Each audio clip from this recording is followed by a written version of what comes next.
Alain Duhamel, bonsoir. Bonsoir. Face à vous ce soir, Sophia Chikirou. Bonsoir, Sophia. Bonsoir. On va revenir sur la stratégie de La République En Marche face à Marine Le Pen. Il y a eu ce débat entre Gérald Darmanin, le ministre de l'Intérieur, et Marine Le Pen, c'était jeudi soir dernier, où il semblait que Gérald Darmanin voulait banaliser son adversaire. Il la jugeait même plus molle que le gouvernement. Et puis ce week-end, en revanche, on a entendu d'autres ténors de la majorité, comme Christophe Castaner, expliquer que la présidente du Rassemblement national était en fait l'ennemi de la République. Alors, faut-il banaliser ou diaboliser Marine Le Pen? Tiens, écoutez la dernière réaction à ce sujet de Gérald Darmanin, qui est revenu justement sur son débat. Jeudi soir, lors de votre débat, vous avez évoqué la mollesse de Marine Le Pen. Ce sont des propos que vous maintenez, que vous regrettez? Mais moi, j'ai toute ma vie politique combattu le Front National. Je suis élu d'un territoire où je suis toujours face au Front National, que ce soit dans ma commune, dans ma circonscription, dans mon canton, dans ma région. Donc je n'ai pas de leçon de combat contre le Front National. Bien sûr que Mme Le Pen est un ennemi de la République, mais il ne suffit pas. Quand des millions de Français votent pour le Front National, il faut aussi prendre le Front National au sérieux. Et chacun a pu constater, je crois, au débat, que Mme Le Pen n'avait pas progressé, me semble-t-il, ni dans la connaissance des chiffres, ni dans le sérieux de ses propositions. Alors, est-ce que vous comprenez quelque chose à la stratégie d'Emmanuel Macron, de Gérald Darmanin, de cette majorité face à Marine Le Pen, puisque tous les sondages, pour l'instant, placent les deux au second tour? Une revanche de 2017. Écoutez, en ce qui concerne l'attitude à prendre vis-à-vis de Marine Le Pen, on a longtemps utilisé la diabolisation. Quand je dis longtemps, c'est 35 ans. Et ça a produit des effets insuffisants, puisque il y a plutôt eu, du père à la fille, une ascension. Alors je ne dis pas qu'il ne fallait pas le faire, mais je dis que visiblement, ça n'est pas suffisant. Ça, c'est limite. Bon.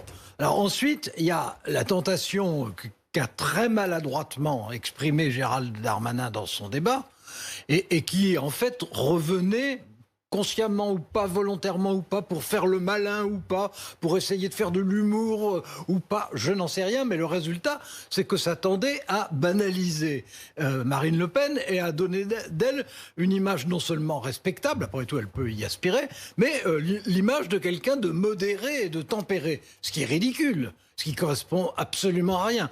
En fait, le seul dont je trouve, alors c'est mon point de vue, il n'engage que moi, mais qu'il a trouvé la bonne attitude, puisque vous me parliez des gens de La République En Marche, vis-à-vis de Marine Le Pen là, c'est Éric Dupond-Moretti, parce que lui, il a choisi la troisième voie, qui est celle ni de la banalisation, ni de la diabolisation, mais de la confrontation. C'est de dire, ben voilà, là, elle a menti. C'est de dire, là, théoriquement, c'est le sujet du Rassemblement national, son sujet à elle, et c'est l'immigration. Et ben même là-dessus, ce qu'elle propose est inapplicable, et elle le sait bien. Bon, ça, je pense que c'est quelque chose, c'est une voie qui est, me semble-t-il, moins aléatoire que les autres, même si ce sera forcément très difficile, d'autant plus que dans la bataille contre Marine Le Pen, on n'entend pas toutes les oppositions. Sophia Chikirou. C'est pas la première fois, en effet, que la question de savoir comment combattre le Front National. Alors, quand on dit le Front National ou Marine Le Pen, on a l'impression qu'on résume ça à des personnes, à une bataille de partis ou de personnes. En fait, ce sont les idées qu'il faut combattre, les idées d'extrême droite. Et c'est la meilleure façon, en tout cas, ce n'est pas de se les approprier, de les copier ou de les reprendre à son compte. C'est ce que fait Emmanuel Macron. La stratégie qu'avait employée Nicolas Sarkozy... Je ne suis pas d'accord, mais enfin on y reviendra. La stratégie qu'avait employée Nicolas Sarkozy en son temps, c'était de viser l'électorat de l'extrême droite. Il se disait, Marine Le Pen capte l'électorat des classes populaires de droite, donc il a dit, je vais le récupérer. Alors Sarkozy avait inventé ce slogan qui était « Travailler plus pour gagner plus » autour de la valeur travail et de l'idée d'effort. Ça avait marché parce que Jean-Marie Le Pen avait fait un score moindre en 2007. Voilà, donc c'était une stratégie. Aujourd'hui, ce n'est pas une stratégie qu'emploie Emmanuel Macron. Emmanuel Macron, moi je trouve qu'il fait une erreur, c'est celle de se croire déjà au deuxième tour, de faire une campagne de deuxième tour et de faire l'impasse sur le premier tour. Le match qui a été mis en scène la semaine dernière par le service public de l'audiovisuel en mettant Darmanin et Le Pen, deux personnes d'accord, 2 personnes qui allaient voter, qui vont voter la loi. Non, Marine Le Pen est plus molle que le gouvernement. En plus, voilà, à la fin n'a révélé que ça. Mais le service public de l'audiovisuel met en scène un match, normalement un débat, une confrontation. On aurait pu imaginer ça, mais c'est pas du tout ce qui se passe. C'est 2 personnes qui s'apprêtent à voter la même loi et qui finalement se disent j'aurais pu signer ton livre, ah bon, mais je te trouve un peu molle. Bon, ça se termine comme ça. Je trouve qu'il rate son entrée en campagne, Emmanuel Macron, même à travers la voix de Darmanin. Je trouve aussi que Marine Le Pen, qui peut penser qu'elle s'en tire bien, a tort de le penser. Je crois qu'à l'extrême droite, il va y avoir des remous sur sa position. Il ne faut pas oublier que Nicolas Dupont-Aignan, qui incarne aujourd'hui l'antisystème d'extrême droite, cartonne sur les réseaux sociaux. Mais vraiment, c'est assez impressionnant, avec une stratégie qui est hors système, anti-système, que n'a plus Marine Le Pen, qui maintenant se normalise, est entrée dans le système médiatique et politique et même financier, on peut le penser. Donc voilà, je crois que ni l'un ni l'autre ne gagne vraiment dans ce qu'ils pensent être une mise en scène réussie de leur domination, de leur hégémonie sur le champ politique. Bon, alors vous n'étiez pas d'accord sur la stratégie de Macron? J'ai un point d'accord et j'ai un point de désaccord. Wow. Je commence par le point d'accord. Le point d'accord, c'est que je pense comme vous, que Emmanuel Macron n'est pas du tout sûr d'être au second tour. Et que autant, moi, je crois que Marine Le Pen a plus de chances de quiconque d'accéder au second tour, je ne dis pas de le gagner, mais d'y accéder, autant Emmanuel Macron essaiera de le faire très vraisemblablement, il parviendra peut-être, est-ce qu'il faut dire sans doute? Je ne vais pas jusque-là. Donc, je suis d'accord avec vous pour dire que dans l'affaire, c'est plutôt aujourd'hui Marine Le Pen qui est la mieux placée sur le plan électoral. Bon, pour le reste, je n'identifie pas du tout la maladresse de Gérard Darmanin à la stratégie d'Emmanuel Macron dans cette affaire. Parce qu'on voit très bien qu'il essaye, d'ailleurs vous l'avez relevé à d'autres moments, il essaye de jouer sur 2 tableaux en même temps. D'un côté, à travers la loi sur les principes républicains, etc., de donner une impression de fermeté et de parler plutôt à l'électorat de la droite, ce qui d'ailleurs déplaît évidemment à l'électorat de la gauche, et même de sa propre gauche, bien entendu.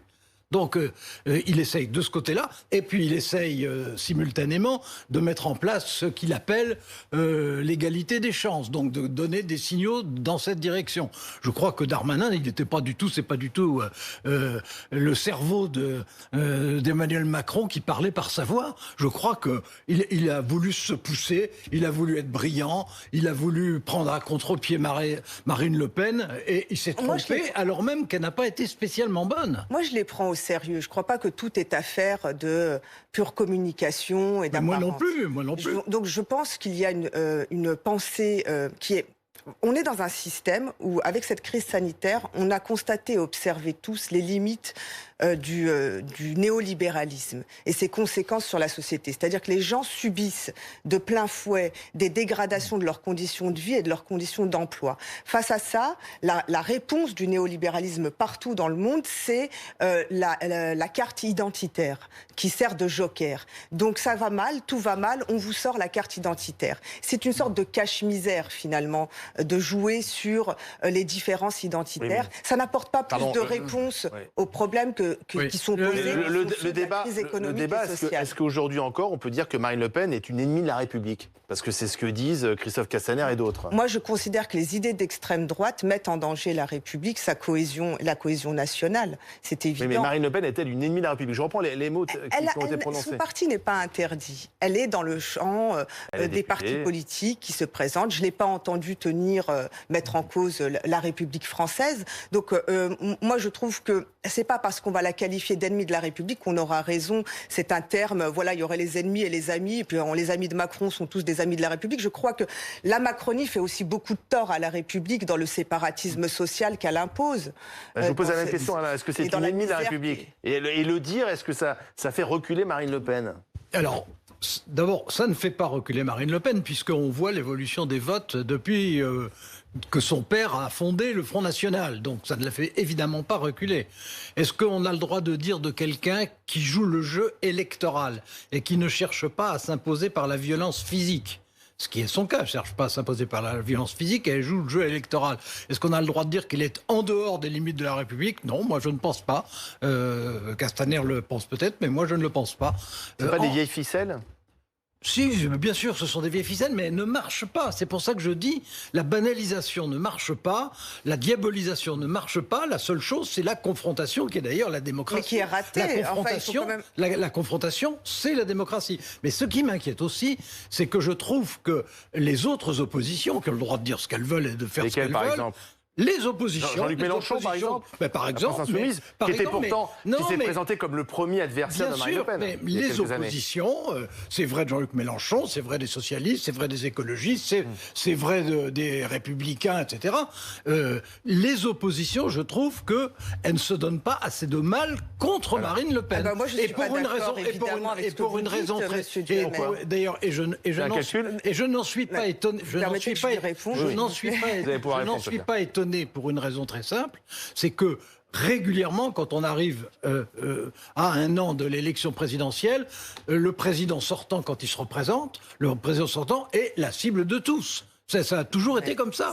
À la limite, c'est même pas le sujet. Finalement, les oppositions ne font rien. Écoutez, je n'ai pas dit ne font rien. Il reste très peu de temps. Je vais répondre quand même. Vous dites Jean-Luc Mélenchon, on rappelle assez souvent que je suis proche de la France Insoumise, donc pour le coup, je peux quand même dire ce que Jean-Luc Mélenchon a fait la semaine dernière. Il est allé se poser en confrontation à ce débat qui n'en était pas un sur le service public. Sur une autre chaîne de télé. Sur une autre chaîne de télé, mais c'était la seule façon de pouvoir s'exprimer, de pouvoir dire je ne suis pas d'accord avec... Il l'a fait à plusieurs reprises. Il l'a confronté à plusieurs reprises. Et avant que Emmanuel Macron ne l'affronte au deuxième tour de 2017... Il est plus virulent contre Emmanuel Macron que contre Marine Le Pen aujourd'hui dans ses propos. Vous n'avez pas le droit de dire ça. D'abord, c'est pas une question de violence. J'ai le droit de dire ce que je veux. Après, vous ne pouvez pas être d'accord. Vous ne pouvez pas dire qu'il est violent. Il passe plus de temps à s'occuper de l'un que de l'autre. C'est Emmanuel Macron qui est au pouvoir. Il a confronté Marine Le Pen sur la base des idées et des propositions. C'est pas la personne de Marine Le Pen qu'il faut désigner comme ennemi de la République. Ça ne résout rien, ça n'apporte rien au sujet. Et Jean-Luc Mélenchon, la semaine dernière, il a été la voix de l'opposition qui a tout fait justement pour porter et ne pas laisser ce match s'installer dans l'esprit et dans le débat public. En tout cas, il l'a fait avec, dans les mots, beaucoup de démesure. Mais toujours avec vous, de toute façon. Dès qu'on n'est pas d'accord avec le système, le Mélenchon, c'est de la violence, il est démesuré. C'est de la démesure. De toute façon, c'est un classique. Il a employé un vocabulaire. Sûr, demain, vous le traiterez d'ennemi de la République, que ça ne vous poserait pas de problème, monsieur. Si, ça me poserait un problème parce que ça n'est pas vrai. J'aimerais bien vous entendre. C'est tant mieux. Bon, alors personne n'est ennemi de la République ce soir. Merci à tous les deux.